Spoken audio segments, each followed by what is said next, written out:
Am I right in thinking maybe in that case, in certain areas of the world where over time that water would accumulate metal, Yeah, you'd be able to figure out a way to take that out? that would be like the ideal, yeah. Every week, every day, there are discoveries that will shape our future. The Ardemic podcast speaks to the unsung heroes of groundbreaking research and those laying the foundations for the advances of tomorrow. Why? Because we believe the more that understand, the more we connect the dots, and the more we will push our understanding of the world forward. This week on the Ardemic podcast, we speak to Leire Celaya, who's currently studying a PhD in Materials Science and Technology at the University of the Basque Country in Spain. Okay, so I'm currently, as you say, working on my PhD in material science and technology. And I studied a kind of material which is called metal organic framework, or MOFs for abbreviation. Yeah. They are hybrid inorganic organic compounds. They are made of by metal clusters and organic linkers. And they create dimensional, one-dimensional, two-dimensional, three-dimensional, depending on the forces between them and the structure. Structures with high porosity, and yeah, I like to call them like little cages because they are really porous and they have huge surface area, which is great for catalysis and different applications. And I study them for biomedicine. Yeah. I want to study them for biomedicine, better Right, said. okay. And what type of, so you say you want to study them biomedicine, what is like your ultimate research that you would do on those?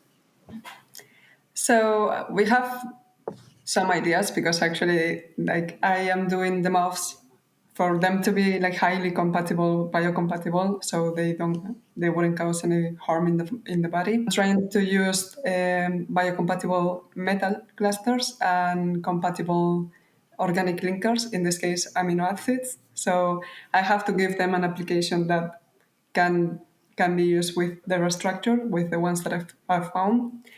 And so it will be the study kind of a new drug delivery system. Right? So I will try to absorb kind of an active pharmaceutical compound within the structure of the moth or in the surface area. There are 5 methods of encapsulating pharmaceuticals in moths, I think, in research. And then I will study them in different media, like different pHs, because our body is composed of a lot of different pHs, Yeah. and see how they respond to it. If they just explode, if they degrade in time, like slowly, if they collapse, and etc.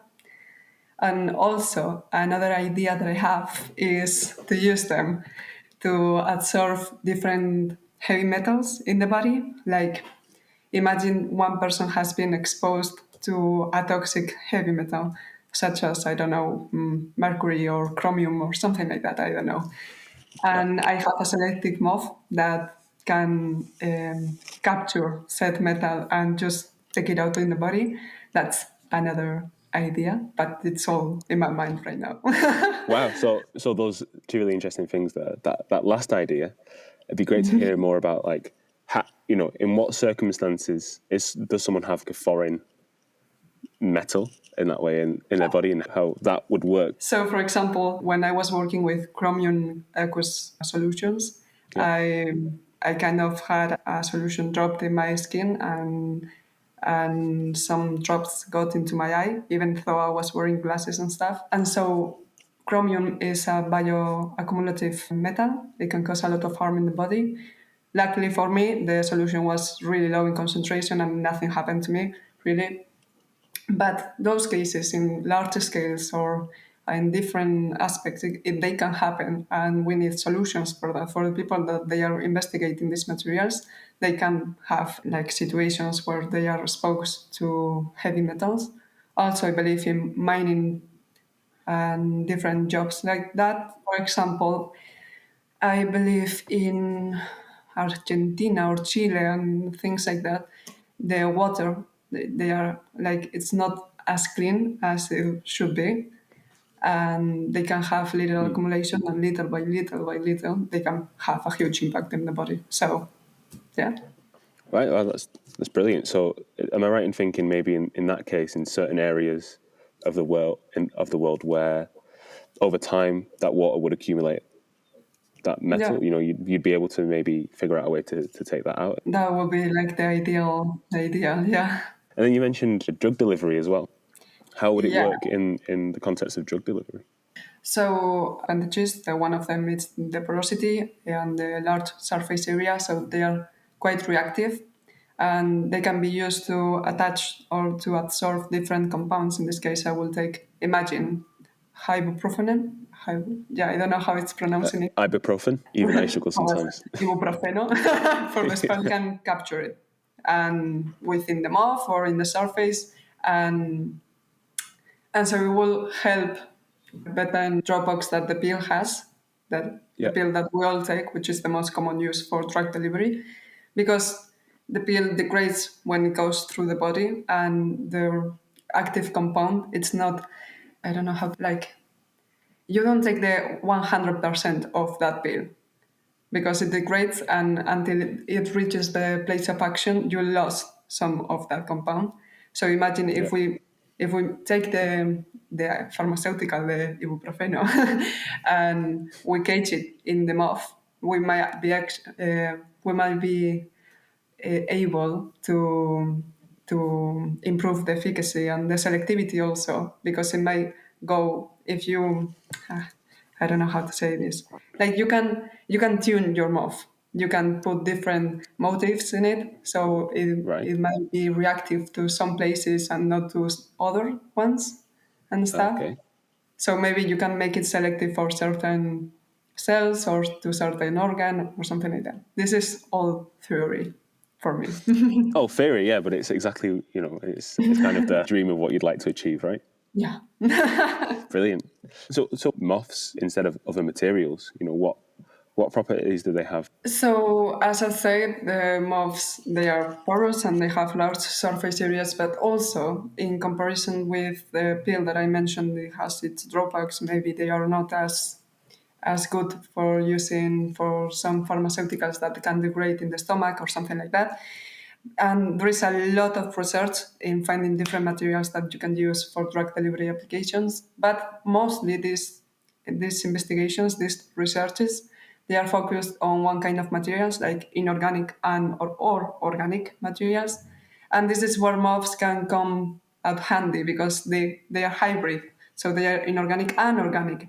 So they can actually combine the advantages of these materials while minimizing their drawbacks. So, for example, inorganic materials, they they tend to have like a high drug absorption capability, but they can be like toxic, a little bit more toxic, or they can really degrade really fast in the body, which maybe is not what you actually want. And so you can combine the properties of both these materials in one. So, is there any other material that exists like that? I don't study other materials, so I cannot tell you this, but I know, for example, for cancer treatments and stuff, they use gold nanoparticles for hyperthermia and things like that. But I don't know for drug delivery specific what other materials they can be used. I haven't studied those ones. I believe there are different types, right? So you've got super moth and just a non-moth. So what's the difference? Okay, so, as I said, the AMOF is an ionic coordination compound extending through repeating coordination in either one dimension or two or three dimensional structures with potential voids. But the prefix of supramof actually gives us a hint, which is it's supramolecular, which is one of the forces, interaction forces between molecules that are a little bit weaker, but they give more flexibility to the structure.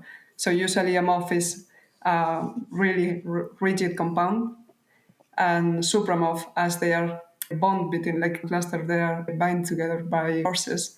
It gives flexibility. That's the difference between the two of them. It's just different binding forces. That's the difference between them. Right. Okay. Different binding forces. So if there are different binding forces, what makes one better than the other? It depends on the application that you want to give it. Like if you need a really super high stable compound, MOF is better than Supramof because Supramof, as they are weaker in their interactions are weaker, they might break more easily. But these weak interactions also gives them of some flexibility and they will open it a little bit depending on what they want to absorb. And that's the key point for these users. The Audemic podcast is brought to you by the Audemic app, a platform for students and researchers that allows them to listen to academic articles and take notes easily, on the go and simple to share. So, any kind of dangers that these materials can pose to the body in some way? I don't think there is any study made directly on. I don't think they have gone that far. But if we had to study the chemistry of these materials, we will have to be cautious about the fundamental building blocks of this material. So, if you want to use them for your system, your material has to be biocompatible, like highly biocompatible. And as MOFs are made by metals and organic linkers, you have to try and use the more biocompatible those two entities. Like for instance, in metals, you will use like iron or copper or something like that, which are metals that we actually have in the body and that we need them for function. And then you will use the organic linkers that also cause less or no harm at all in the body. So, for example, I'm using amino acids, which is then again another compound that we have in our body, and like that, if it happens that it totally degrades in the body when you take it, at least those two pieces, they are no like they don't cause any danger in the body. So that would be one of the things to take into account. Then we will need to know or we will need to control the size of the particle. So when you take something in the body, depending on the size of that particle, it can reach one place in the body or another. So if you intend them to be, I don't know, imagine the liver and now go to, I don't know, the brain, which will be, it will have to go through different barriers. And those barriers, they can only be crossed by really small particle sizes. So you will need like higher or longer particle sizes. I don't know if I'm explaining myself, but that will be one of the points to take into account. Okay, and then there is one thing with months and their use for biomedicine, which is that of these materials, they usually need a really toxic organic solvent. Like a lot of them are made using DMF, which is the abbreviation for dimethylformamide, and that's an organic solvent that is actually quite toxic for the body. And there are a lot of washing processes and stuff you can do to take out all the residue left of that solvent once your MOF is done. But you cannot always be 100% sure you have taken out everything or that is super clear, clean, or whatever. So, of DMF or different amounts, they can cause different malfunctions in the body and toxicity. So another thing that you need or will be ideal to obtain will be the MOF in mild synthesis conditions. Like ideally speaking, you will use water to dissolve and create the MOF, but that's still in process. These materials may be applied to other applications as well. Yeah. So actually, before I started my PhD, I worked on my end of degree thesis with the same research group that I'm currently working on, and I used this material. Well, two different kind of MOFs. They are called like MOF 808 and MOF 801. There are a lot of them for the absorption of heavy metals from aqueous media. So for industrialized water and stuff, and I use them to absorb chromium. That's where it happened. And so water remediation will be one of the applications. Then there is a number of different applications you can use them. So, for example, bioimaging, sensing, catalysis also, I don't know, gas separation. There are many things that I don't know.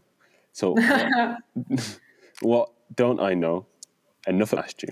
So if I had more knowledge in the area, what question would I maybe ask you about this? I really don't know. Like about this topic, or Yeah. like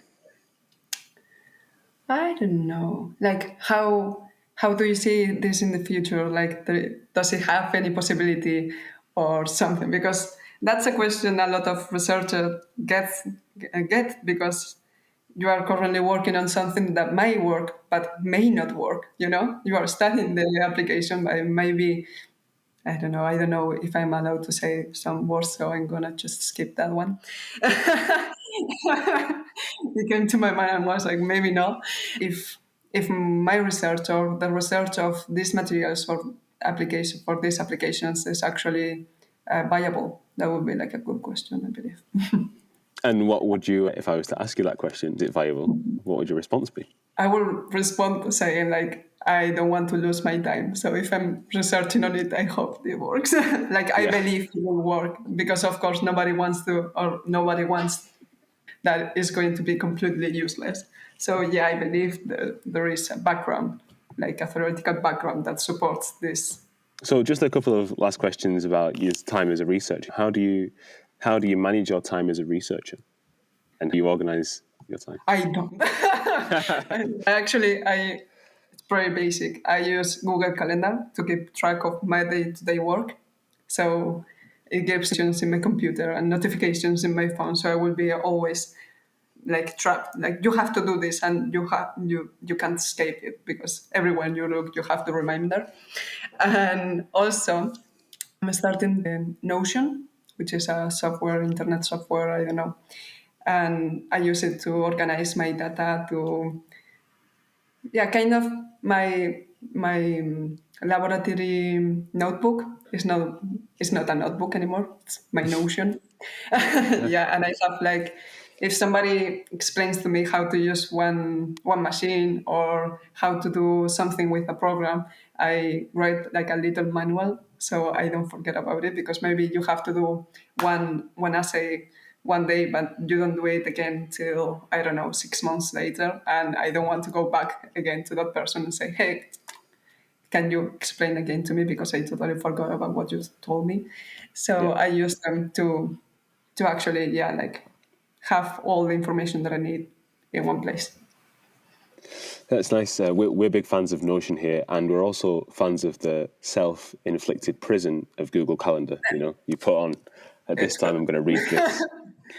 It It's works like quite a bit. no pressure to do it, so you do Yeah, it. pressure yourself. You know. So, anyone who's listening, where could they connect with you online if they have some more questions about your research? They can find me in LinkedIn. It's a place that I use a lot, actually. I work in the university in the Basque Country, but also in BC Materials, which is a scientific center. And this scientific center it has their own web page. And if you go to people and you search for my name, they can like there is my email and all the information that you need to contact me. Brilliant. Well, thank you very much for your time today.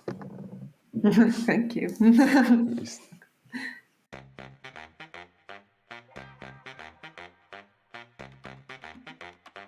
For more on Leire, follow her on LinkedIn by searching Leire Celaya Azcoaga. And to listen to their academic research in full, sign up for the academic waiting list at academic.co or follow us on Twitter and LinkedIn.